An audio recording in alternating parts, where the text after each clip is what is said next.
Hello everyone, welcome to 2IS। हम लोग अपनी जुडिशरी की इंटीग्रेटेड जो सीरीज़ है इसको रिज्यूम करते हैं। प्रीवियस लेक्चर तक हम लोग एक बेसिक इंट्रोडक्शन ले चुके हैं सुप्रीम कोर्ट के बारे में, हाई कोर्ट के बारे में एंड सबऑर्डिनेट कोर्ट्स के बारे में।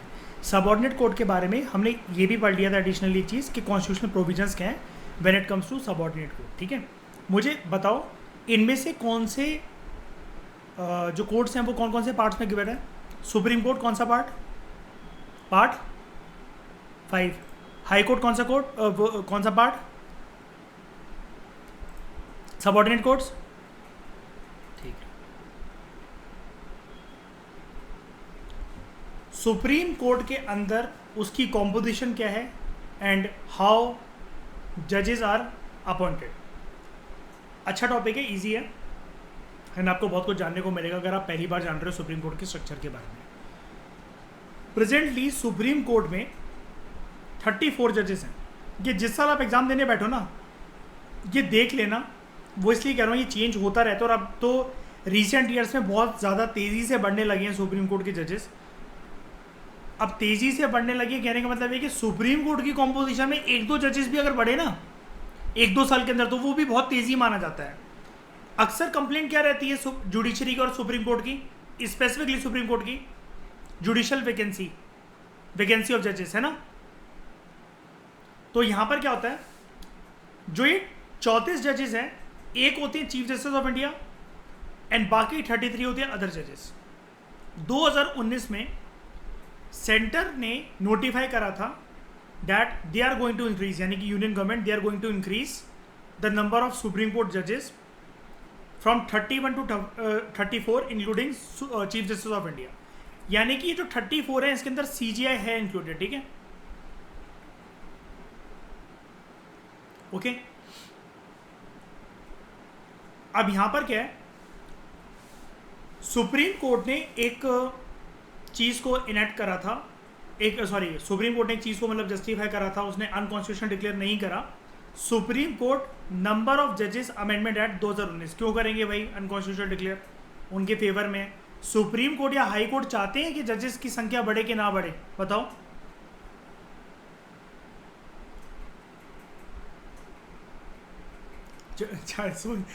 ना बढ़े? कौन बोल रहा है श्रीकांत क्यों ना बढ़े? सब कुछ मैं लपेट के रख लूं?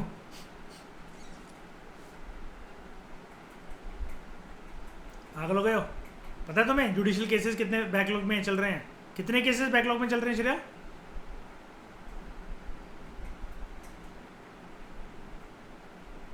अब ये मत कहते ना बहुत सारे, ठीक है?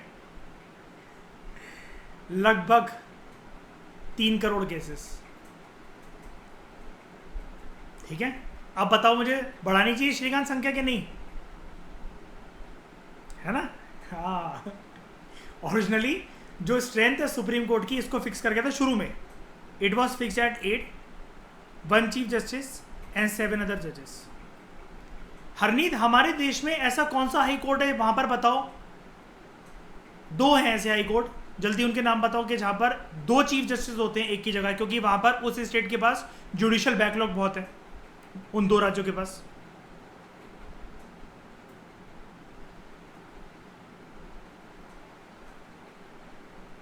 बताओ श्रेया, हरनीत, अर्पित, ऐसे कौन से 2 स्टेट्स हैं हमारे देश में जहां पर उस हाई कोर्ट के अंदर 2 चीफ जस्टिस हैं, क्योंकि उस राज्य के अंदर जुडिशियल बैकलॉग के केसेस बहुत है।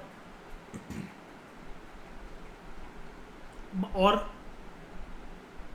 एक तो महाराष्ट्र हो गया और आंध्र प्रदेश। हरनीत आप बताओ, एक महाराष्ट्र और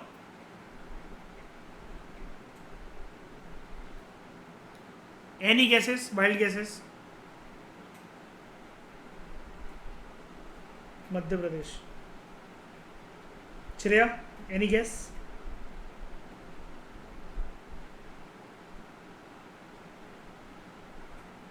हमें गैस में इतना टाइम लगाओगे, साले लवासना तक कैसे पहुंचोगे बे?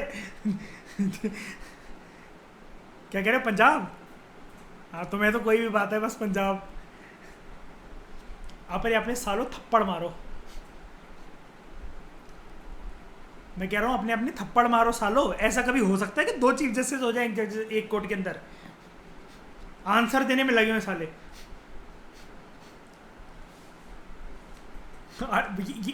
ये टॉपिक चल रहा है हैं? नहीं, ये टॉपिक चल रहा है। जो मैं पूछ रहा हूँ उससे डेविएट करने की मुझे कोशिश करी जा रही है, बताऊँ मैं? ऐसा कुछ नहीं होता है, ठीक है? देख रहे हो मयूर कितना चला गया, मेरी साइकोलॉजी के साथ खेल रहा है। Parliament has increase the number of जजेस progressively to 10 in 1956, to 13 in 1960, 17 in 1977, 25 in 1986, 30 2008 and 33 in 2019। And वैसे हमें इसको ये नहीं बोलना चाहिए, 34 होना चाहिए, ठीक है? क्योंकि हाँ चलो ठीक है, जज कह रहा था वैसे तो, लेकिन टोटल अगर हम लोग बात करें तो कभी भी ऐसे तो हम लोग बोलेंगे नहीं कि सीजीआई को साइड रख दें, ठीक है? अपॉइंटमेंट ऑफ जजेस, जो जजेस होते हैं सुप्रीम कोर्ट के, दे आर अपॉइंटेड बाय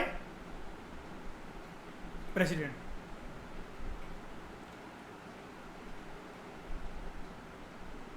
इनके इलेक्शन में श्रीकांत बताओ कौन कौन पार्टिसिपेट करता है? हाँ, अवेयर नहीं है? अच्छा श्रेया, आप अवेयरनेस देना हम लोगों को।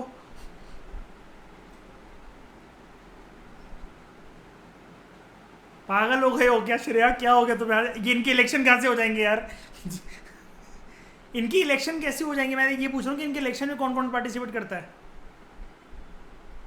नहीं, मैंने ये इसका पूछा, जजेस।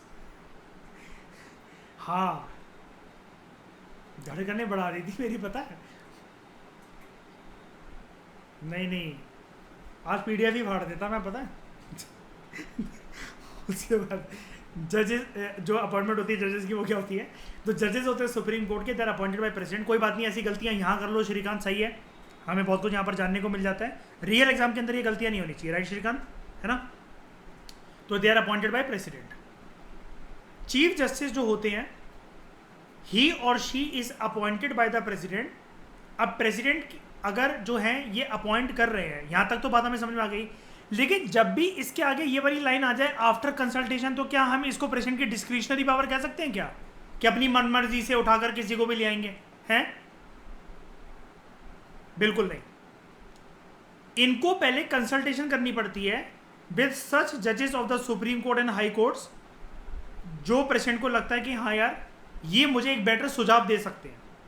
यानी कि याद रखना, chief justice of supreme court of India की अपॉइंटमेंट करते वक्त राष्ट्रपति किस किस को कंसल्ट करते हैं? सुप्रीम कोर्ट के जजेस को भी प्लस हाई कोर्ट के जजेस को, लेकिन याद रखना जजेस। अब देखो, जो दूसरे जजेस होते हैं, अगर 34 की स्ट्रेंथ है तो सीजीआई कितने? एक। अदर जजेस कितने? 33। जो अदर जजेस हैं, यानी कि ये, they are appointed by the president. जब सीजीआई को अपॉइंट करना था इसको, तो प्रेसिडेंट ने किसको कंसल्ट करा था? Supreme court and high court के जजेस को। अब दूसरे जजेस को जब इनको अपॉइंट करना है राष्ट्रपति को, प्रेसिडेंट को, president will appoint other judges after consultation with Chief Justice of India and such other judges of the Supreme Court and High Courts, जो कि इनको ठीक लगी। यानी कि दूसरे जजेस की अपॉइंटमेंट के लिए, उनकी नियुक्ति के लिए कौन राय देगा प्रेसिडेंट को, और प्रेसिडेंट किसको एक मतलब कंसिडरेशन में लेंगे? सीजीआई को।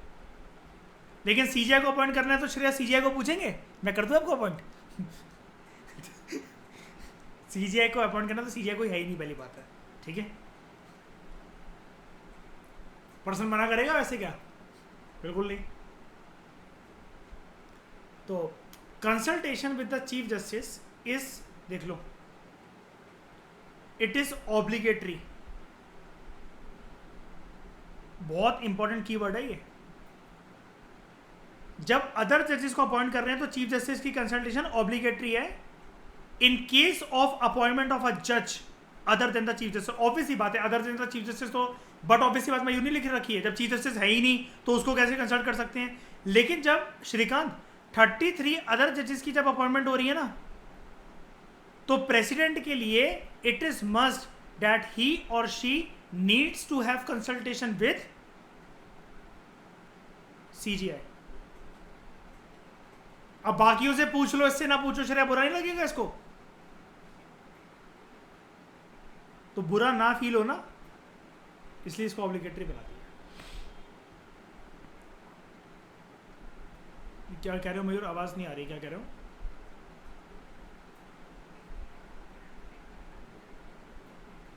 हाँ, प्रेसिडेंट की कंसल्टेशन की नेचर को ऑब्लिगेटरी बोला हुआ है यहाँ पर कि सीजीआई को आपको बेटा रेफर करना पड़ेगा अगर आप 33 अदर जजेस को जो है वो अपॉइंट कर रहे हो। लेकिन इस पूरी कहानी, एक सेकेंड, इस पूरी गेम की कहानी हमें क्या नजर आती है? चाहे वो अदर जजेस हो, चाहे वो सीजीआई हो, इन सबका क्या होता है प्रेसिडेंट के द्वारा? अपॉइंटमेंट होता है। एंड 34 के 34 जजेस का अपॉइंटमेंट कौन करता है? प्रेसिडेंट। हाँ, आप बताओ श्रीकांत क्या पूछ रहे थे? ऑब्लिगेटरी का मतलब, हाँ, it is must, there are no ifs and buts, कोई किंतु परंतु नहीं। अभी ऐसा केस हो सकता है मयूर के बोले यार मैं भूल गया था, सॉरी यार, आपको देखा ही नहीं मैंने, आप तो अपने हो, आप ही तो कहते हो उस दिन के चाहे डिसीजन चाहे तुम लो चाहे मैं लूँ एक ही बात है। यहां ऐसा नहीं चलता, ठीक है? उसके बाद कंट्रोवर्सी ओवर कंसल्टेशन, ठीक है? एक कंट्रोवर्सी हमारे देश में हुई थी कि प्रेसिडेंट जिसको कंसल्ट करते हैं, जैसा कि कंसल्टेशन को एक बारी फटाफट से बताओ, जब सीजीआई को अपॉइंट कर रहे हैं तो किसको कंसल्ट करेंगे? अदर जजेस of the supreme court and high court. जब अदर जजेस को अपॉइंट कर रहे हैं सुप्रीम कोर्ट के, तो किसको? सीजीआई को। एंड अदर जजेस of the supreme court and other जजेस ऑफ द हाई कोर्ट। अब इसके लिए कंट्रोवर्सी हुई थी। हमारे देश में संविधान के कंटेक्स्ट में और जुडिशरी के कंटेक्स्ट में सबसे ज़्यादा इंपॉर्टेंट अगर जीएस पेपर 2 और पीएसआईआर के लिहाज से अगर कुछ है, मेंस ओरिएंटेड, मैं आपको इसकी कहानी किसी और दिन बताऊंगा जब हमें पूरे का पूरा एक सीरीज लगेगी इसको समझाने में मुझे आपको। लेकिन यहाँ पर भी जो दे रखा है ऐसा नहीं कि आपको समझ में नहीं आएगा। हमारे देश के जो जीएस पेपर 2 और पीएसआईआर पेपर के हिसाब से जो इम्पोर्टेंट है वो है जजेस केस। हमारे देश में 3 जजेस केसेस बहुत इंपॉर्टेंट है। फर्स्ट जज केस, सेकंड जजेस केस, फर्स्ट जजेस केस 1982, सेकंड जजेस केस 1993 एंड थर्ड जजेस केस 1998। ये एक लैंडमार्क चीज़ है कि सुप्रीम कोर्ट ने जो कहा उसके बाद देश की जुडिशरी और संवैधानिक मामले के अंदर दिशा और दशा बदल गई पूरी की पूरी। ये श्रेया वो प्रोमिनेंट जजमेंट्स हैं जिसने हमारे देश के लोकतांत्रिक व्यवस्था को, जुडिशियल व्यवस्था को, हर एक व्यवस्था को काफ़ी हद तक इन्फ्लुएंस करा है। सुप्रीम कोर्ट के इन केसेस के द्वारा जो निकली हुई जजमेंट्स और जो उनकी टोन थी, उसकी वजह से बहुत सारी चीज़ें इन्फ्लुएंस और अफेक्ट हुई, ठीक है? क्या था क्या नहीं था इसका मुद्दा शॉर्ट में यहाँ जान लेंगे, डिटेल में कभी जब इसी के टॉपिक के ऊपर हमारा कोई एक मुद्दा आएगा मेंस ओरिएंटेड, जब मैं आपको टॉपिक पढ़ाऊंगा, जब वो लक्ष्मीकांत के सोर्स नहीं होंगे, डोंट वरी, मैं कहीं और से पढ़ाऊंगा इसको आपको, तब आपको वो ज़्यादा अच्छे से समझ में आएगा। पीएसआईआर का ऑफनली रिपीटेड क्वेश्चन है, एक साल वो फर्स्ट जजेस केस, किसी और साल वो दूसरा जजेस केस, ये ऐसा करके कुछ ना कुछ वो पूछता ही रहता है, ठीक है? अब देखो, फर्स्ट, हाँ, कंट्रोवर्सी ओवर कंसल्टेशन।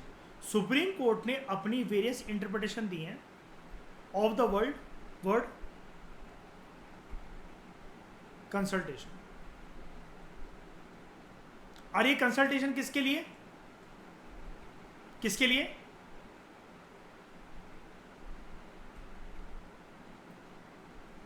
प्रेसिडेंट के लिए। पूरा मुद्दा तो इसी के ऊपर है ना, डिपेंड कंसल्टेशन का। अब आप एक चीज़ समझ गए श्रेया, मैं आपको क्यों बोल रहा था कि यहाँ पर देखो एक ट्रेलर देखने को मिलेगा, क्योंकि जो जजेस केस हमारे सामने जो लिख रखा है ये सिर्फ कंसल्टेशन के कंटेक्स्ट में लिख रखा है जजेस केसेस, लेकिन ऐसा तो नहीं है कि सिर्फ इसी के लिए जजेस केस 3 बार आए होंगे। ये बहुत कुछ होगा ना इसके अंदर। जब मैं आपको इतना ज़्यादा इसका इंट्रोडक्शन हाईलाइट कर रहा हूँ, इतना ज़्यादा बोल रहा हूँ मैं इसके बारे में, बहुत कुछ होगा इसके अंदर। लेकिन हम यहाँ पर जजेस केसेस को देखेंगे विद रिगार्ड टू प्रेसिडेंट की जो एक जो पावर तो नहीं कहेंगे, लेकिन प्रेसिडेंट को जो कंसल्ट करना पड़ता है। एंड सीजीआई के केस के अंदर वो तो दूसरे, सॉरी, अदर जजेस के अपॉइंटमेंट के केस के अंदर तो सीजीआई को कंसल्ट करना जो ऑब्लिगेटरी है, उसको देखते हैं। फर्स्ट जजेस केस आता है 1982।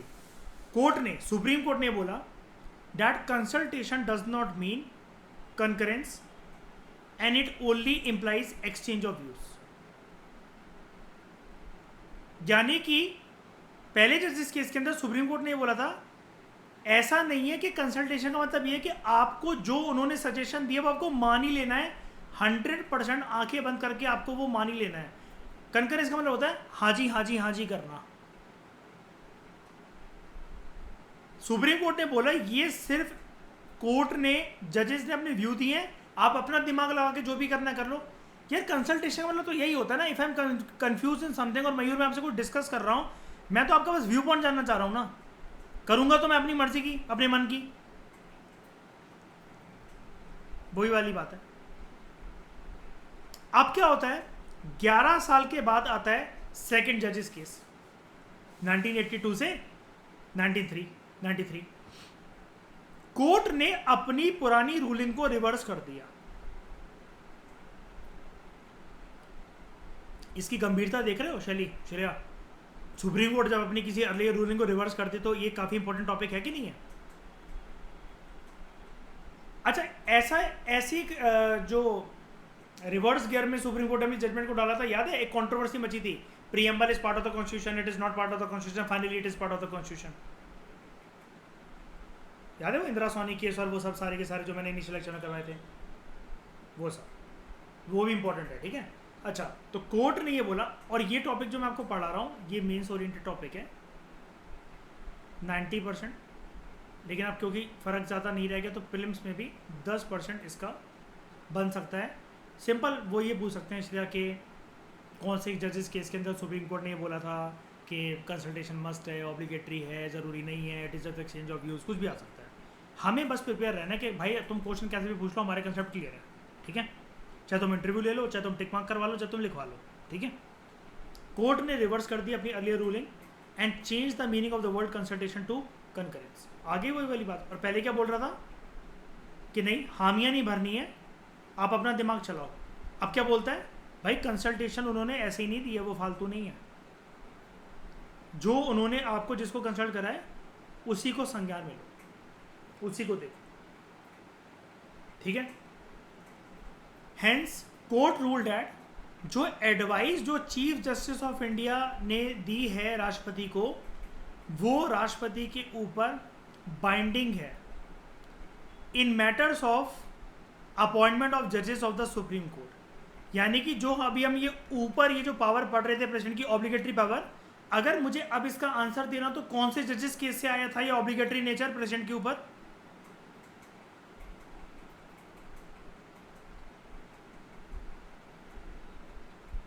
सेकंड जजेस case of, very good,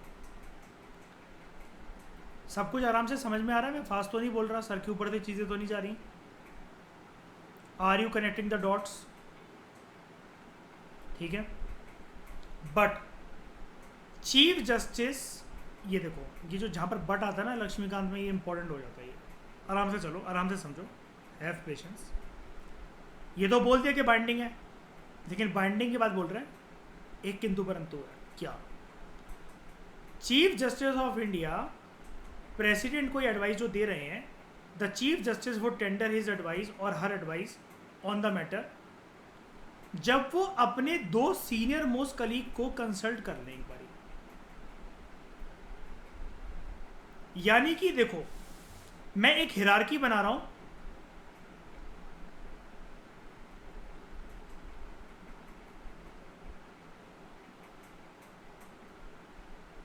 president wait कर रहे हैं,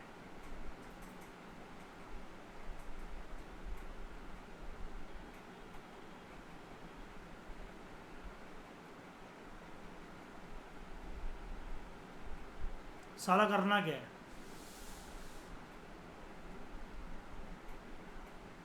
सीजीआई कह रहे हैं वेट,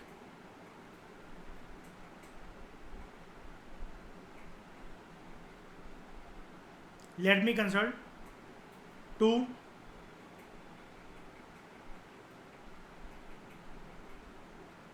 सीनियर कलीग्स।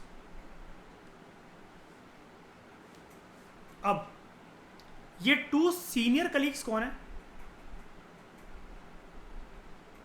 सीजीआई कौन होते हैं पूरे सुप्रीम कोर्ट के अंदर?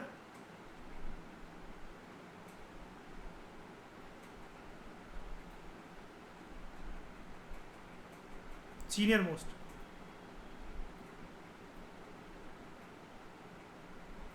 सेकंड सीनियर मोस्ट,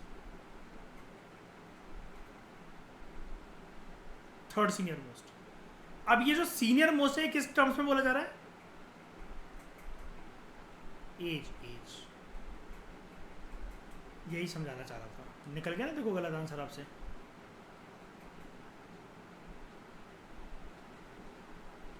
अच्छा, सीजीआई कौन बनता है सुप्रीम कोर्ट का? एक्सपीरियंस के बेसिस पे कि एज के बेसिस पे?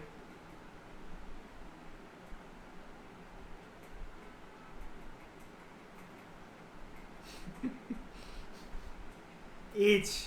और ये रूल है क्या? नहीं, इट इज अ कन्वेंशन। ठीक है, आज तुम सामने होती है ना श्रेया मेरे, वो मैं तुम्हारे गला दबा देता, पता है। तो सीनियर मोस्ट जो पर्सन है वो सीजीआई है, second senior most, third senior most.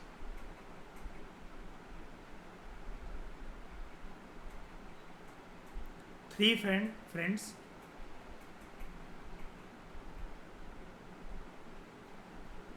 Discussing the person. ठीक है,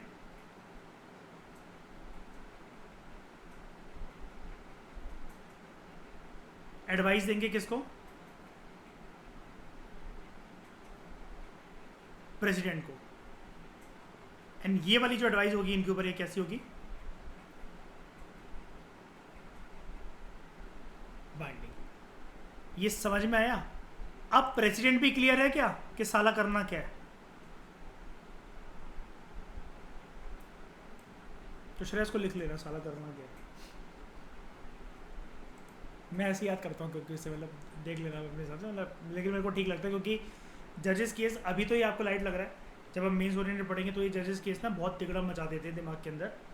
तो मैं इसको हमेशा गैप ले लेकर ही पढ़ाता हूँ, जैसे आशिमा वगैरह को जब भी मैंने करवाया है, एक दिन फर्स्ट जजेस केस, दूसरे दिन सेकेंड एंड तीसरे दिन थर्ड। बहुत लंबी प्रोसीडिंग्स हैं इनकी, लेकिन बहुत इंटरेस्टिंग चीज़ है कि भाई सुप्रीम कोर्ट क्या क्या बोल रहा है, कौन कौन से मुद्दों पर क्या क्या बातें करे जा रहा है सुप्रीम कोर्ट। ऐसा क्या ही हो गया यार, और हमें क्यों नहीं सुनने को मिला, इतने बड़े हो गए अभी तक। बताओ, सेकंड जजेस केस क्लियर? डन। अब देखो अब कौन सा आएगा, 5 साल के बाद आता है, 1993 से 5 साल 1998, थर्ड जजेस case.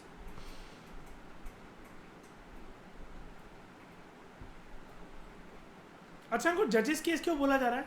They are concern with about not देश का मुद्दा, not anything, but supreme court के खुद का मुद्दा, जुडिशरी का मुद्दा है ना। एंड जुडिशरी में भी किसका मुद्दा? जजेस का मुद्दा। थर्ड जजेस केस के अंदर जो कि आया 1998 में, इसको भी हम देखते हैं, जरा पहले पूरा पढ़ लेते हैं फिर बताता हूँ मैं आपको। कोर्ट ने ये ओपिनियन दिया अपना, ओपाइन का मतलब होता है सजेस्टेड या व्यूड या ओपिनियन देना, कि जो कंसल्टेशन प्रोसेस है, the consultation process to be adopted by chief justice of India. कौन सी कंसल्टेशन प्रोसेस को उन्होंने अडॉप्ट करा है? एक तो सीजीआई खुद और उनके 2 दोस्त है ना, सीजीआई प्लस हिज और हर 2 फ्रेंड्स, यही अडॉप्ट करा है उन्होंने कंसल्टेशन का प्रोसेस। और प्रेसिडेंट ने क्या अडॉप्ट कर रखा है? अडॉप्ट क्या कर रखा है मतलब प्रेसिडेंट के ऊपर बातें क्या है कि उनको सीजीआई से पूछना है ना। मैं फिर से बोलता हूं, कोर्ट ने ये बोला कि the consultation process to be adopted by the chief justice. किसकी बात हो रही है पहले यहाँ पर? Adopted by the chief justice. Chief justice किसकी तरफ जा रहे हैं कंसल्ट करने के लिए? अपने 2 सीनियर मोस्ट कोलीग की तरफ। ठीक है, it requires consultation of plurality जजेस।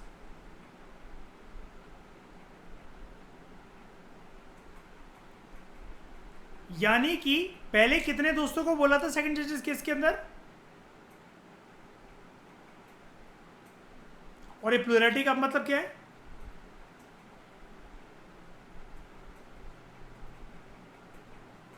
मल्टीपल। सुप्रीम कोर्ट तो यहाँ श्रेय खेला कर रहा है ना हमारे साथ है ना, कि करना क्या है भाई हमें खुद बता दो। उसके बाद सुप्रीम कोर्ट आगे कहता है इस थर्ड जजेस केसेस के अंदर, the sole opinion of the chief justice of India, सिर्फ जो सीजीआई ने अगर अपना ओपिनियन दे दिया वो पत्थर की लकीर नहीं है, because it does not constitute the consultation process. CGI को भी अपना दिमाग खुद नहीं चलाना है, उसको कंसल्ट करना पड़ेगा। ही और she should consult a collegium. अभी वर्ड आता है यहां से। हमारे देश में अपॉइंटमेंट के लिए कौन सा सिस्टम चलता है जुडिशरी में? Collegium system. ऐसे ये भी मैं पढ़ाऊंगा आपको, बड़े सारे सिस्टम आए थे, रोलर कोस्टर सिस्टम और ये सिस्टम, बहुत कुछ होता है। मैं सारे टर्म्स आपको बताऊंगा। अभी बिल्कुल दिमाग पे प्रेशर मत डालना। जो चीज़ नहीं जानते हो तो उसको जैसे नहीं जानते हो वैसे ही रहने दो। वक्त आएगा, राइट सिचुएशन आएगी, अपने आप डॉट्स कनेक्ट हो जाएंगे। ठीक है।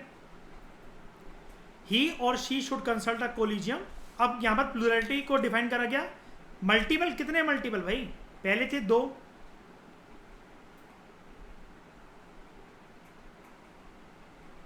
4 सीनियर मोस्ट जजेस ऑफ द सुप्रीम कोर्ट। ठीक है, 4 सीनियर मोस्ट जजेस। और ध्यान से सुनना, ये कोलिजियम का मतलब क्या है? यहां पर कोलिजियम का मतलब ये है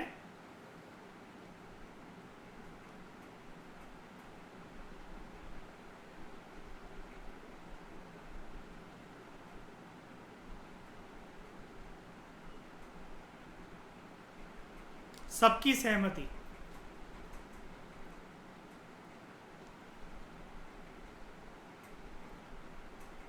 ठीक है,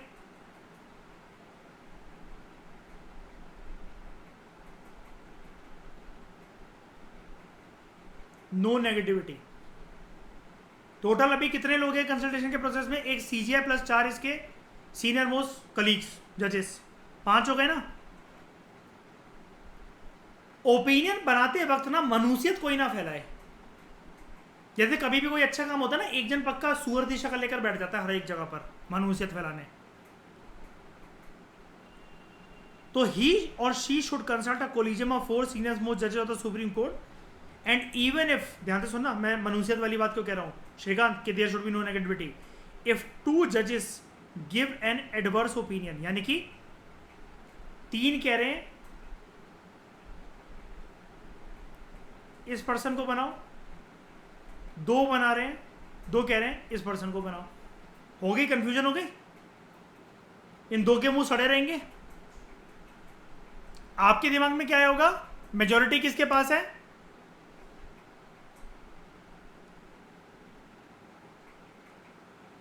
इसके पास है, तो इसकी रिकमेंडेशन को भेज देना चाहिए आगे?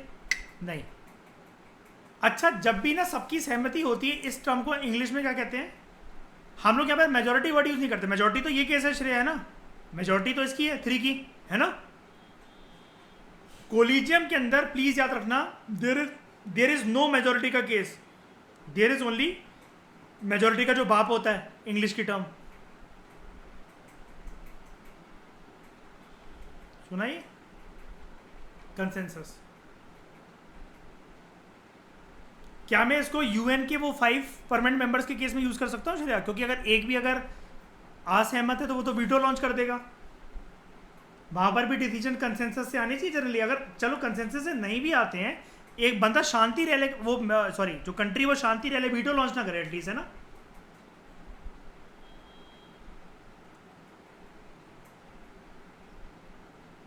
नहीं नहीं नहीं, देखो ना, देखो यहाँ पर क्योंकि 2 की बात इसलिए लिख रखी है, सीजीआई को साइड हटा दो, 50-50 का गेम आपको समझाने की कोशिश कर रहा है वो आपको,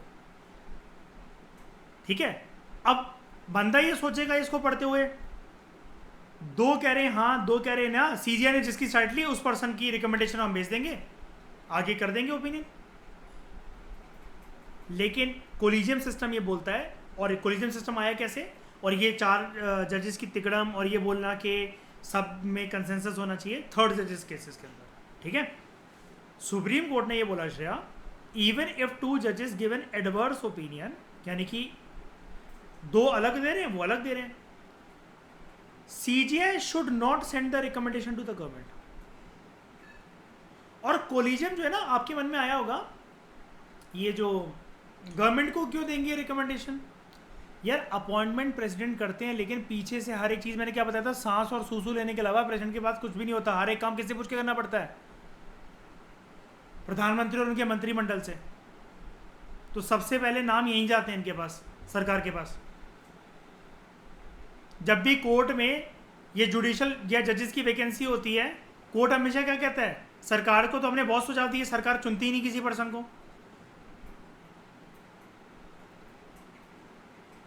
इतनी बात समझ में आई, पहले बताओ मुझे।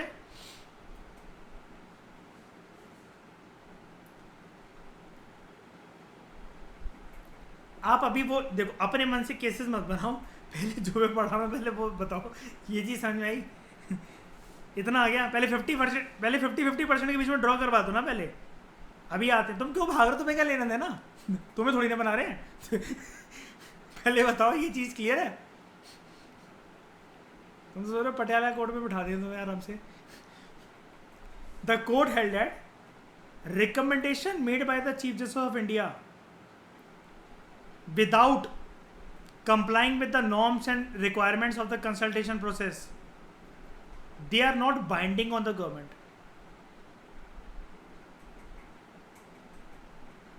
अच्छी चीज ये बोल दी कोर्ट ने, वरना आज के समय में पता है क्या होता, कोर्ट कहता, सुप्रीम कोर्ट की बात हो रही है यहां पर, कोर्ट कहता सर जी हम बेवकूफ नहीं है, कोलिजियम सिस्टम बनाया था, 4 सीनियर मोस्ट जजेस के साथ कंसल्टेशन करी थी। अब श्रेय मेरी बात सुन लो ध्यान से, एक भी विरोधी बन रहा था तो हमने आपको लिस्ट, उस पर्सन का नाम से लिस्ट नहीं करा, हटा दिया उस पर्सन को। जब हम 5 के 5 एग्री हो गए, उस पर्सन का नाम दिया हमने आपको।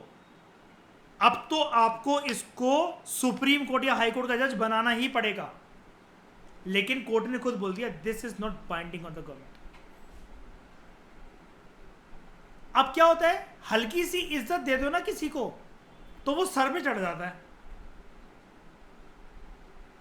उंगली तो हाथ पकड़ लेगा। अब क्या हुआ, गवर्नमेंट को लगा वाओ सुप्रीम कोर्ट तो कुछ कह ही नहीं रहा है और हमारे ऊपर कोई चीज बाइंडिंग भी नहीं है, क्यों ना हम डीपीएसपी की वो जो लिस्ट है उसको वॉलेट कर दें। एंश्रेया आज कुछ तूफानी करते हैं उस लक्ष्मण रेखा से बाहर बढ़ के। तो 99th कॉन्स्टिट्यूशनल अमेंडमेंट एक्ट आता है 2014 का, एंड टीना डाबी जी के पेपर में ये 2015 के मेंस में उनको ये क्वेश्चन देखने को मिला था, ठीक है।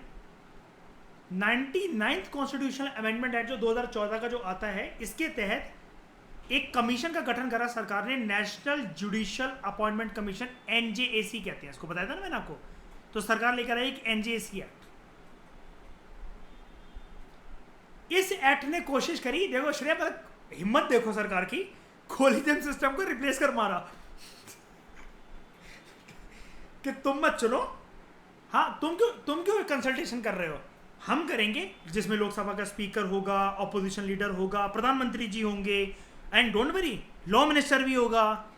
सुप्रीम कोर्ट ने कहा हमारे माथे पे सी लिखा है क्या, तुम सारे के सारे जो होगे इसके अंदर, तुम लोगों की डेफिनेशन एंड औकात है पार्लियामेंट एंड एग्जीक्यूटिव की, एंड तुम हमें चुनोगे। मतलब हमने अभी तक कोलिजियम के अंदर तुम्हें छूट क्या दे रखी है, तुम तो हमारी मारने में तो लिया भाई।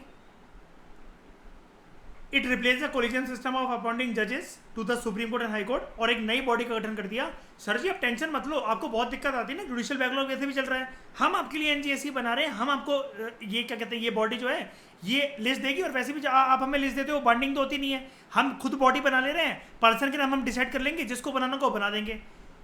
सुप्रीम कोर्ट के जजेस और हाई कोर्ट के जजेस का श्रेया खून खोला। इनको तो लगा ये तो अपने बेटे बेटी भतीजे मामी इन सबको ले आएंगे तो। एंड फिर जजमेंट्स आप जानते हो कि कैसी कैसी पास होंगी देश के अंदर। सुप्रीम कोर्ट में पता चला कोई फंडामेंटल राइट्स की वॉलेशन के लिए गया है, सुप्रीम कोर्ट कह रहा है भाग यहां से, और वो कहे पर्सन सर आप तो कहते राइट टू कॉन्स्टिट्यूशनल रेमेडीज है मेरे पास, हाँ मजाक कर रहे थे, निकल यहां से। सुप्रीम कोर्ट को पूरा फ्यूचर नजर आ गया कि हिंदुस्तान किस बर्बादी की तरफ जा सकता है एनजीएससी से। एंड सुप्रीम कोर्ट ने कहा भाई साहब इधर इधर आना, ये कौन से डीपीएसपी को यूज करके आप एक्ट लेकर आते हो, क्योंकि हमने तो ट्रू आईएएस में ये सुना था कि सारे एक्ट जो भी पॉलिसीज वगैरह आते हैं वो तो डीपीएसपी के साथ लिंक कर कर आते हैं। सरकार चुप। एंड क्या होता है श्रेया, नया नया जब कोई गद्दी पर बैठा होता है ना तो उसको बड़ी हुड़की मस्ती है कि मैं जल्दी जल्दी कुछ करूं। नए नए प्रधानमंत्री बने थे हमारे मोदी जी, तो इनको लगा छोटे मोटे दाव क्या खेल रहे हैं, कौन बाधा पैदा करेगा एडमिनिस्ट्रेशन में सबसे ज्यादा, पीछे दाव आ जाएगी सर सुप्रीम कोर्ट, बनाओ एनजीएससी।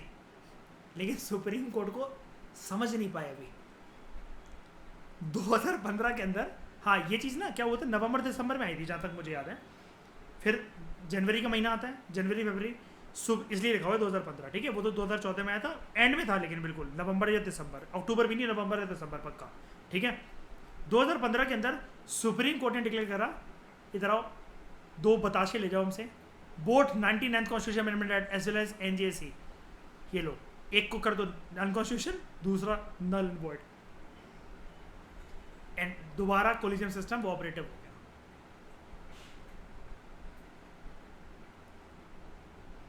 This verdict was delivered by the supreme court. अब इसको बोला जाता है, बहुत सारे लोग नहीं जानते हैं, इसलिए पूछा था यूपीएससी ने मेंस में, इसको कहा गया फोर्थ जजेस केस।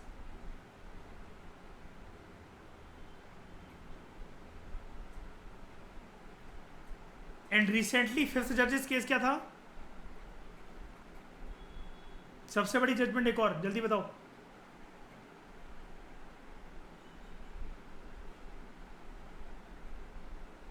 बोलो।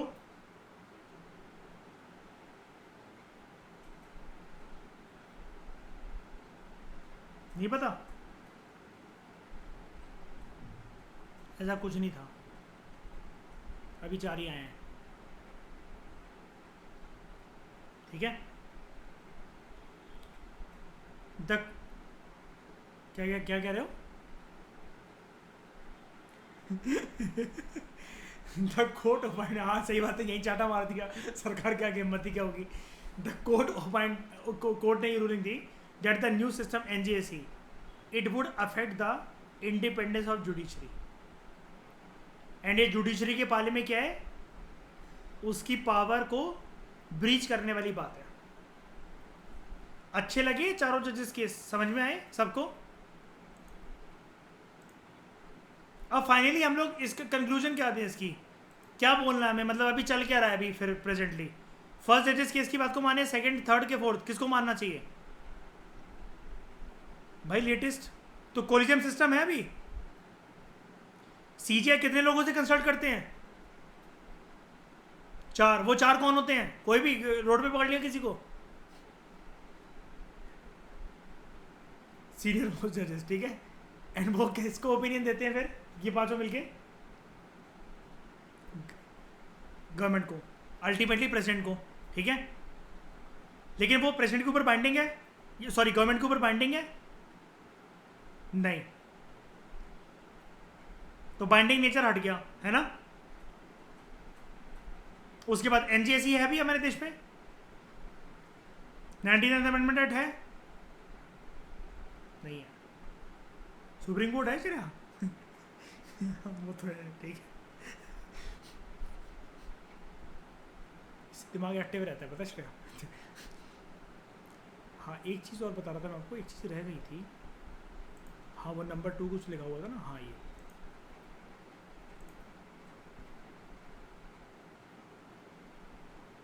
1998 में जब थर्ड जजेस केस आता है, री प्रेसिडेंशियल रेफरेंस इसलिए लिखा हुआ ताकि प्रेसिडेंट को दोबारा चीज़ें बताई गई, समझाई गई। President sought the supreme court opinion, याद है ये? प्रेसिडेंट के पास एक पावर होती है कि सुप्रीम कोर्ट का किसी भी एक कॉन्स्टिट्यूशन मुद्दे पे ओपिनियन मांग सकते हैं। However supreme court is not bound to give opinion, और प्रेसिडेंट भी he is not bound to accept, याद है वो पावर? ठीक है। On certain doubts over the consultation process, ध्यान से सुनना, presidents the president sought the supreme court's opinion on certain doubts over the consultation process to be adopted by the chief justice of India, जैसा कि 1993 case में बोला हुआ था। यानी कि ये बोला गया, कुल मिलाकर मैं आपको इसको इजी करके बता दूं, ये जो पावर थी ना हमने पढ़ी थी प्रेसिडेंट के चैप्टर में आर्टिकल 143 कि प्रेसिडेंट जो है वो सुप्रीम कोर्ट का किसी भी कॉन्स्टिट्यूशन मुद्दे के ऊपर ओपिनियन ले लेते हैं, है ना। तो इसमें ये बोला गया कि कंसल्टेशन प्रोसेस के ऊपर भी जो ये उनकी पावर है ये लागू होती है कि उनको इस केस के अंदर भी ये ओपिनियन ले लेना चाहिए। ठीक है, ये बोल रहे हैं। बेकार थी चीज लिख रखी है पीछे, किसी काम की नहीं हमारे ये। बस आपको ये इतना, हाँ कि किसको अपॉइंट करना है अभी तो ऑब्वियस ही बात है ना। बस ये बोल रहा है कि ये वाली ना एक चीज याद रखना, अगर याद रखना ही चाहते हो तो उसको, कि ये चीज आर्टिकल 143 के साथ मर्ज कर दी गई थी। जो प्रेसिडेंट की जो पावर है ना कि consult supreme court and chief justice and जजेस ऑफ द सुप्रीम, कुल मिलाकर सुप्रीम कोर्ट, जब भी वो फंस जाए किसी एक संवैधानिक मुद्दे के अंदर, तो ये जो वो कंसल्टेशन प्रोसेस के अंदर इन्वॉल्व हो रहे हैं, ये भी उनकी आर्टिकल 143 के अंदर इसको मर्ज कर दिया गया। एंड प्रेसिडेंट को ये जो अब देखो इसको, री प्रेसिडेंशियल रेफरेंस का मतलब ये कि प्रेसिडेंट को बोला गया आपकी जो पावर है ना भाई साहब, आर्टिकल 143 के अंदर जो संविधान आपको दी है उसके अंदर याद रखना कंसल्टेशन प्रोसेस भी आता है। तो प्रेसिडेंट ने बोला ये तो हमें कभी नहीं सिखाया गया, तो उन्होंने बोला 1993 केस के अंदर अब हम आपको सिखा रहे हैं ये वाली चीज़ सेकंड जजेस केसेस के अंदर। हाँ, और ये जो 1993 था ये सेकंड जजेस केस है। तो बस ये 143 वाली बात को याद रखना, सेकंड जजेस केस वाली बात को याद रखना।